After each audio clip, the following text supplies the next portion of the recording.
I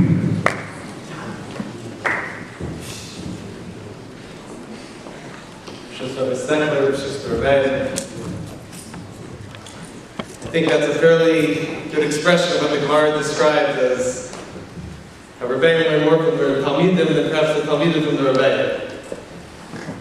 I feel very fortunate to have the opportunity to share a few words with you. I'm fortunate enough to be here twice a week, to be a member of the yeshiva, to have the opportunity to learn and interact with the Talmidim. I wish I had the opportunity to spend more time to actually be the heart and soul of the yeshiva, but the time that I spend here, it's really like the Pasuk in Mishlei says. Kamayim, just like the water reflects the face, so too the heart reflects the heart. Kamayim apanim kin leiv ha'adam l'hadam.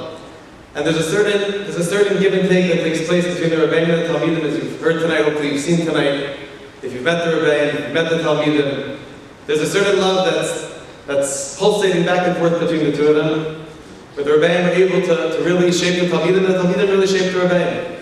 And it really is. It's not a bosom love by any stretch of the imagination. It's not an exaggeration at all. To say that this really is, there's a tremendous sense of family when a person steps inside this building. One of my good friends shared with me over Shabbos a beautiful insight in his pastor's parsha, and I think it really goes to the core of the way that the Rabbi and the Heichal shaped the Talmidim in this yeshiva. The Torah describes Kadosh Baruch Hu's love for Adam. What is it? Adam's so many unbelievable character traits. What was it about Abraham that made him so beloved in the eyes of Kadosh Baruch Hu? The Torah tells us, Ki yadati v'lamana she'yitzav es banav es beso achrav. And the Mepharshim asks, why do you need that last word achrav? Abraham commands his family achrav, after. And there is interpretations, there is Mepharshim, but someone shared with me a beautiful insight. And again, I think it really goes to the core. Anyone who's being successful and clean up, and this yeshiva is certainly a tremendous example of it.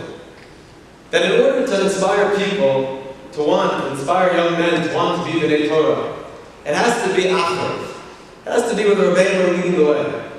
And it can't be that it's a message that's being spoken that's not actually being practiced, but it has to be a message that like the Tanakh described, is taking place before their eyes. That they see the sincerity and the excitement of the Rabbi, the sincere excitement of the Rabbi for Torah, for Avodas Hashem, for Midos. It's not messages that are really being spoken, it's not really lip service. But it's recognition that the Rabbi are leading the way, and the Rabbi are really the embodiment of Torah, and the Talmidim are excited to become it. And they want so badly to walk in the ways of the Rabbi. And hours later, I don't want to speak very long, but I have to just share one insight from the Chassam Sofer.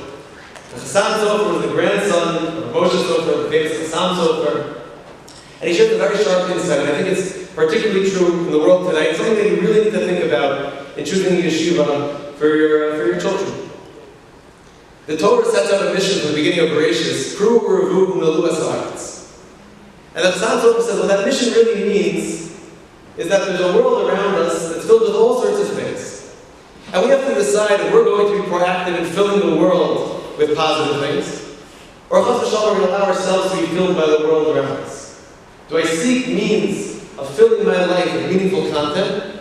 Or God forbid, do I allow the world, which is not always in line with some of the values that we as people who are Kadosh Baruch Hu's children stand by? So the Chassam Sofer says, look at the contrast.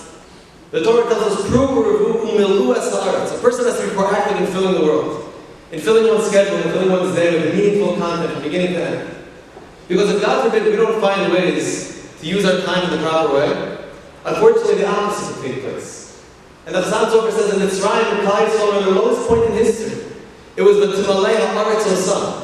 That the Haaretz, that the world, that the artsiest, that physicality, that the world around them was filling them. And Baruch Hashem, this yeshiva is a place where from beginning to the end of the day, every moment is filled with something meaningful. It's filled with meaningful learning. It's filled with purposeful secular studies, as you heard tonight. It's filled with tremendous opportunities, both in a formal Limudei Kodesh learning setting and in an informal setting. Whether it's a kumzitz, whether it's different opportunities to go on a Shabbaton together, trips, but it's always done in a thoughtful and meaningful way. And it's a tremendous thing, it's a tremendous credit to the yeshiva, that the Torah and the Tefillah, and the sense of achdus and the sense of friendship that's formed amongst the Talmidim and with the Rabbi is something that's really top-notch. I'll just end really with a bracha to all of us. Rabbi Yosef Chaim Zamenfeld, one of the great Torah personalities of pre-state Israel in Yerushalayim, and leading Torah personalities in Yerushalayim, Talmud of Chazav Sofer. He was once approached by a fellow who was starting a yeshiva, and he wanted Rav Zandenfeld, Joseph Chaim Zandenfeld, to write him a letter of approval for his yeshiva, a letter of recommendation. And Rav Zandenfeld turned to this fellow and he said, I'd be happy to write a letter of recommendation for your yeshiva. I just have one question for you. Is it possible, do you believe that Mashiach could be amongst your Talmidim? Do you think that Mashiach could come from your yeshiva? And the fellow was caught off guard. Rather daunting question. It's a great challenge. And he said, I'm not sure. I'm not really sure. I haven't thought about that. Mashiach can come from our yeshiva? I'm not sure. I don't have the confidence to answer that question.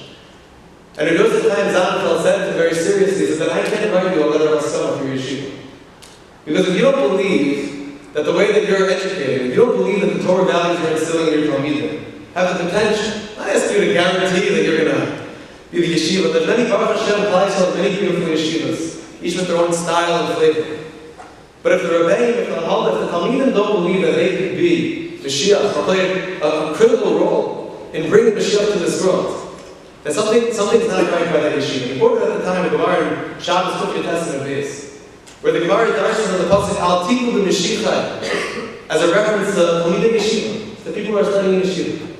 Not to come into contact, not to wrongly harm my Mashiach, is a reference to someone who's setting up a yeshiva.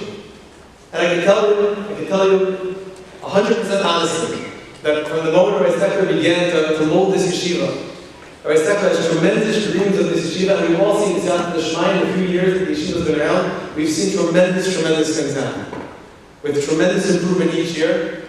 And it's because the Rabbi and the Heichal and the Talmidim themselves are taught to believe that this is a place where people are going to really make a difference in the world. That the level of Torah that a person going to achieve in this yeshiva is going to be on the level of Torah that we hope to see with becoming a Mashiach. So Ritz Hashem, Halavai, we should rise to the challenge. Halavai, we should believe in ourselves. Halavai, the Talmidim should continue to believe in themselves. And I hope that the parents who choose to join us, the Talmidim who choose to join us, will join us in that mission, in that absolute belief that this yeshiva can and will play a critical role in bringing Mashiach, that will be able to fill the world in a positive way, that we fill our days in a very positive way, to go out and fill the world, to fill our lives with meaningful content. And then Ritz Hashem will always open to see the blue paragraph. Now I ask you to turn your attention to the video screen.